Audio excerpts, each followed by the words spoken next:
So let's start with the impact the coronavirus is going to have on the arts, both as it regards the Staller Center and performing arts in general. What's the impact going to be? The coronavirus is certainly going to have an impact on the arts. It certainly has an impact on everything we do in the world. But the arts in general, I think, are going to really feel it in a very strong way. And the Staller Center, our last show was our gala. It was March 7th, and we had gotten the call from the president that we might have to cancel it. And I begged our president, who's been tremendous through this entire process, Michael Bernstein, that we had to go forward with it. I said we had to go forward. And we, of course, canceled the party and all the events with it, but we did the concert. And it was the first time two Broadway stars, Kelly O'Hara and Sutton Foster, sang together. And it was a gorgeous night. The two of them were reaching out to the audience and saying we may not see each other again for a while.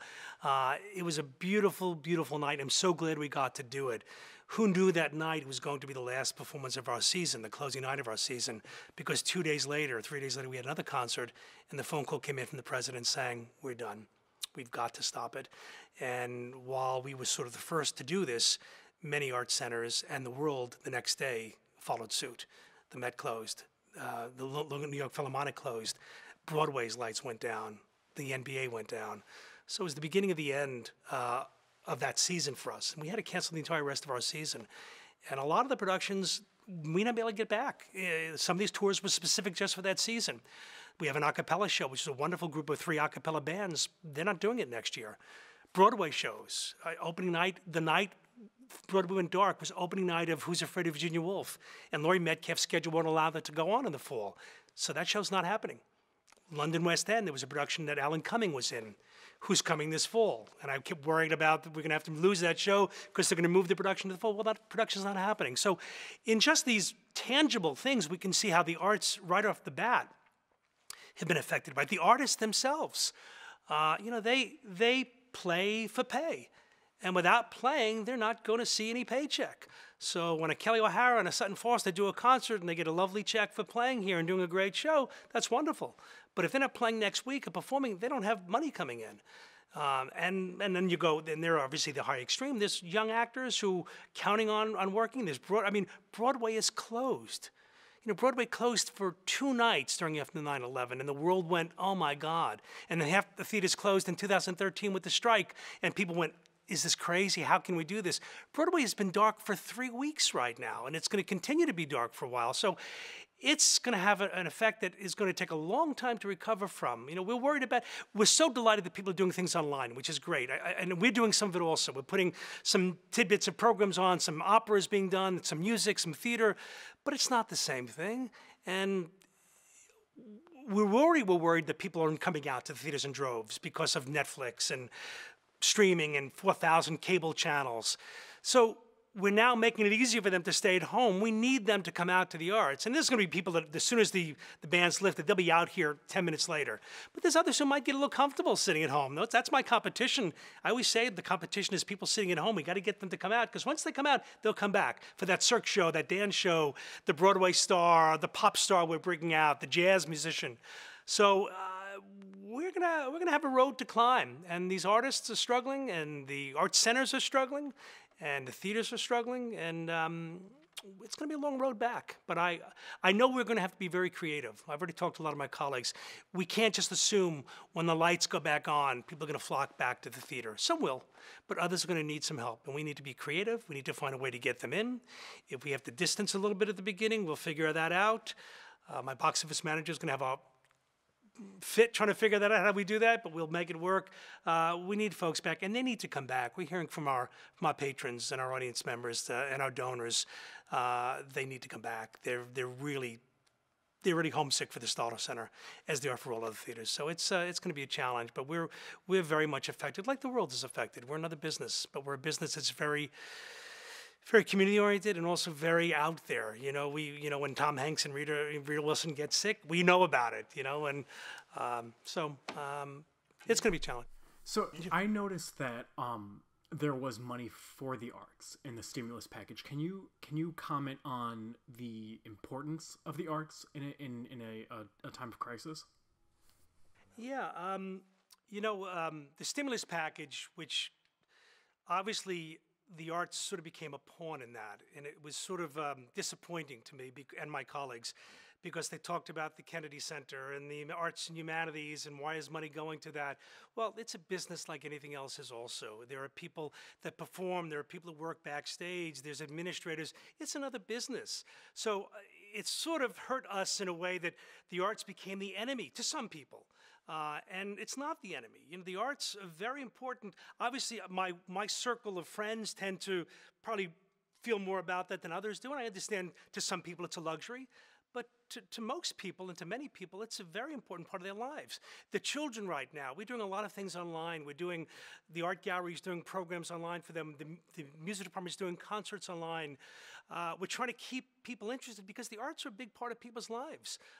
Students on campus, for example, a lot of them didn't grow up with the arts. And you've got students in the sports and maybe didn't go to live productions when they were younger. They come here, they love the shows, whether it's a cirque show or a drum show or a dance event or a theater production or a concert.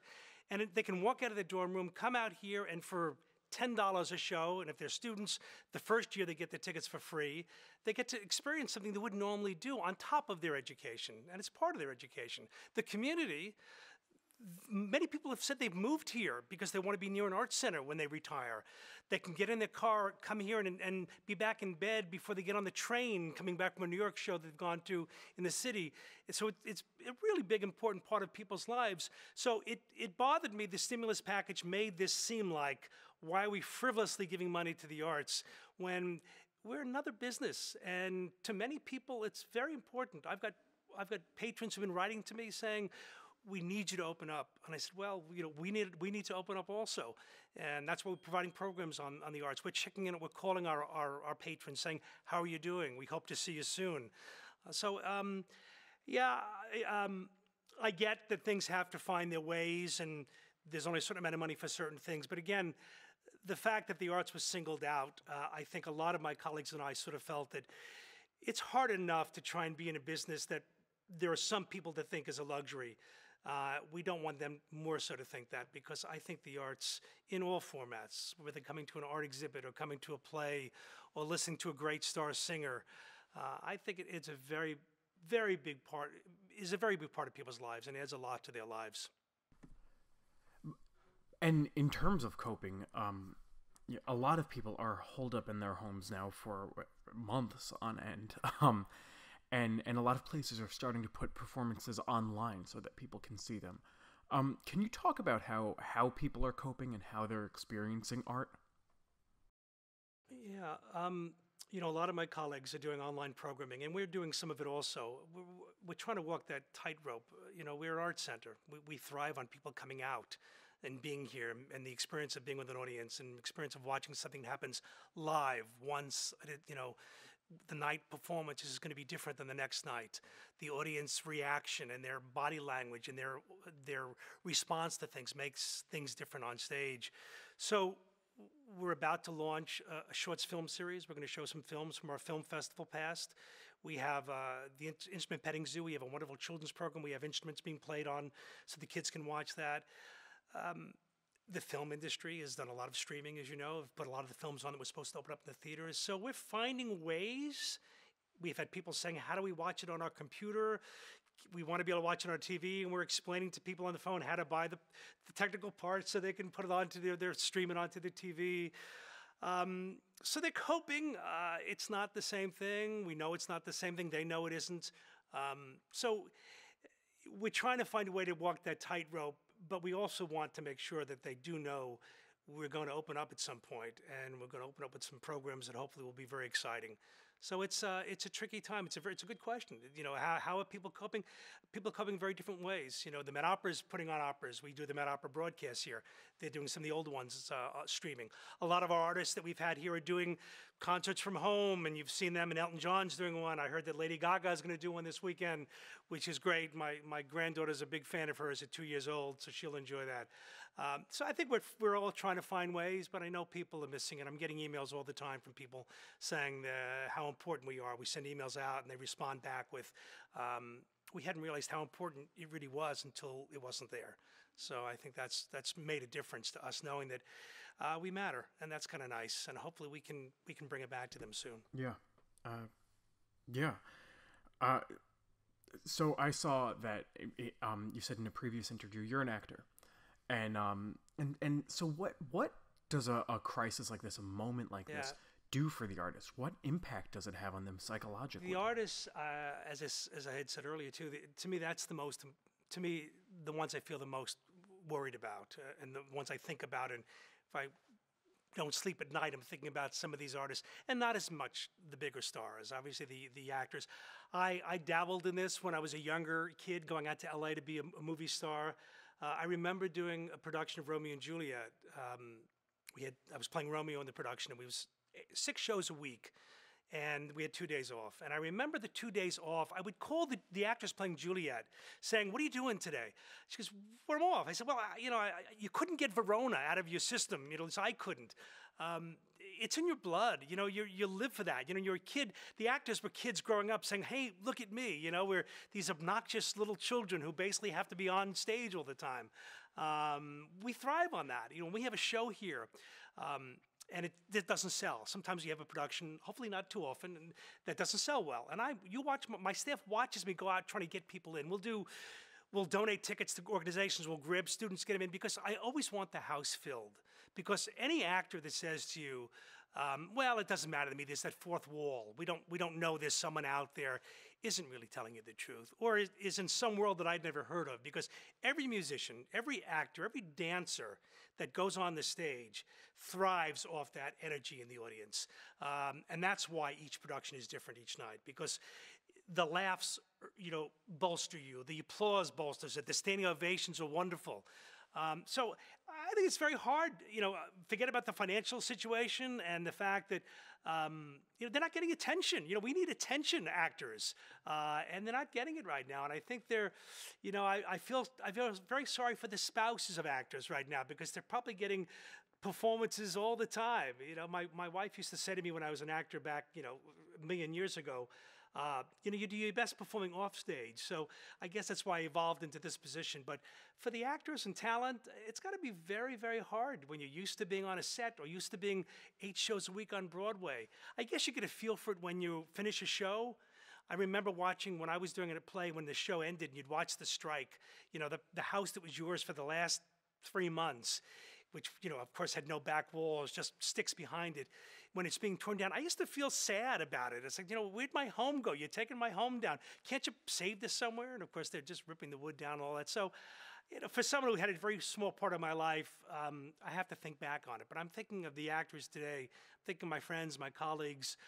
It's got to be very hard on them. And the few I've spoken to have said to me they don't do it themselves. They're doing video podcasts and all kinds of things, or they're entertaining their children. I'm enjoying watching some of my friends like Kelly O'Hara and Sutton Foster with their kids, and they're doing some fun stuff together. So there's some good family time coming out of it. But we're ready to go. It's enough already. Come on, let us go back in. Yeah. Right now, you see all these videos of people in Italy on their balconies, singing to each other, or just people across the world doing things like that. What's your reaction to those moments? These moments of connection? I love it. I think it's great. I think it didn't. I think when Tom Hanks and Rita Wilson, it brought it home when people first heard that they had both had gotten the coronavirus, and I think everyone was excited. They came back to LA and they were kind of stalking outside them to make sure, and they would come out every day and wave to people.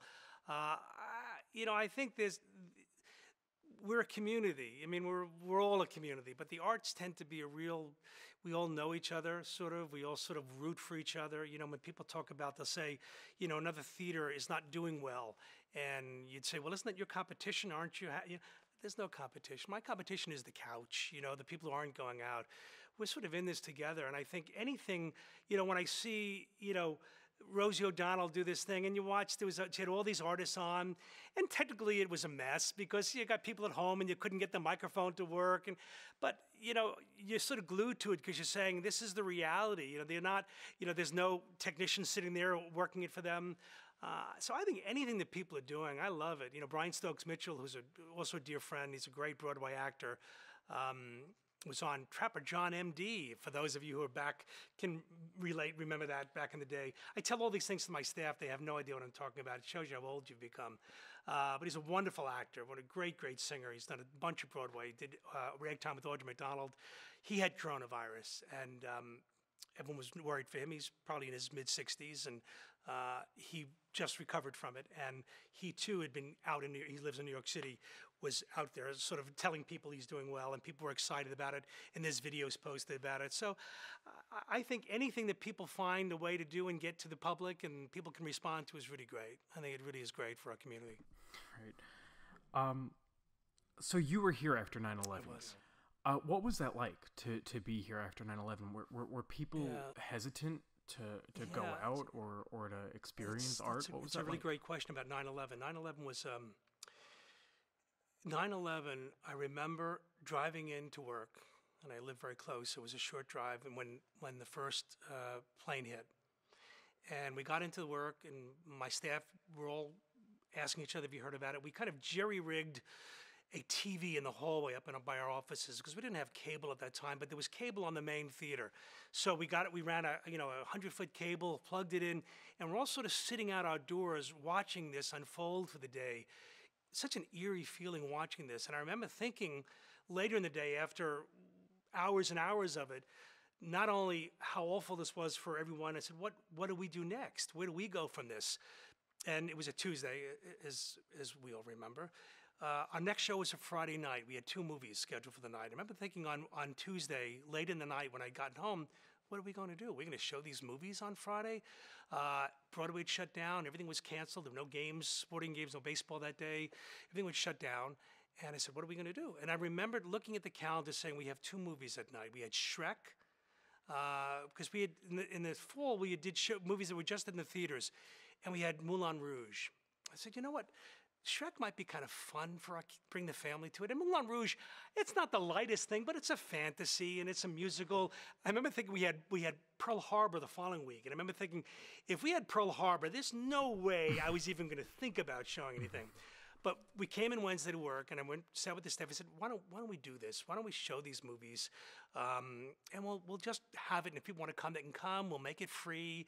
Those who bought tickets already, it's fine. We won't sell any more tickets. If you come to the door, you'll get in for free. And then later that day, we started hearing that Broadway was going to reopen on Thursday. So they took 2 nights off. And I think the sporting events, I think maybe, I don't know if they went up that night or the night after, but I think most things were dark on the Wednesday. So the decision we had made on Wednesday to go forward was sort of what the world was thinking too. We need to do something. And I remember going on stage that night, and I didn't know what to say. And I usually don't, before movies in the film festival, I go on stage and introduce the films because the filmmakers are there. But normally during the year, I don't introduce the films. We just play them. But I wanted to go on stage. I felt sort of compelled. I had no idea what I was going to say. But I walked on stage. I looked out in the audience, which was a packed house, by the way. We filled up the theater. Every seat was taken. There were a lot of kids in there. I looked at these faces, which sort of looked scared and not knowing why they were there, I think. And everyone still had this, this feeling on them. And I said that we're going to donate all the money tonight to the 9/11 Relief Fund. And I think the audience really relaxed at that moment. You could feel that. We showed Shrek, and afterwards, all the families in the lobby, no one left. They were staying in the lobby.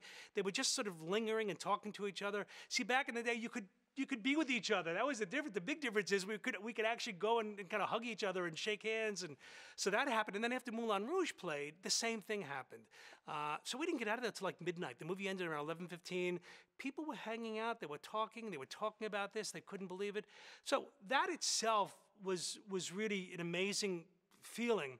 But it wasn't just then, because that was the beginning of September. It was the beginning of our season. I remember thinking throughout the entire season, all of the shows we had in, and maybe, brain was part of that, or I was overreacting to it, but I felt the entire season, certainly the fall, every singer that came in, or every performer would mention 9/11. They would talk about someone they knew, or someone was involved in that, and they would dedicate a song to 9/11. 1 or 2 artists made up a song that they sort of dedicated to it. The encores tended to be a song of hope, and then I remember thinking that every performance that season, certainly the fall, the laughter was louder, The applause was stronger. The standing ovations were longer. They just felt like, I think people, we talked about how important the arts were. I think after 9/11, it really was important. People needed to feel a sense of community again. I use that word a lot because that's a word we use in the arts an awful lot. And I think people really needed that. And I think the artists needed that. I think the artists came out and they sort of, there was a lot of meet and greets that year. People came out and talked to people. And, everyone sort of knew someone or knew someone. We're in New York, so we weren't that far away from it. We knew a firefighter or a policeman or, Billy Joel is another story. Billy Joel's pianist was supposed to play the next week. Our first show of the season, his Korean pianist, he had met him, and he actually, when Billy Joel did a performance here for us a couple years before, he composed some music that he had his pianist play, which was wonderful. And the week after, the first performance was going to be this pianist, and Billy Joel was going to come to it.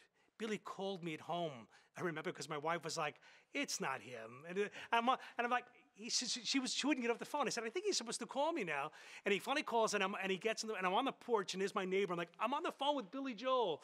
But he called this time he couldn't make it because he had to go to a funeral for a fireman that he was friendly with.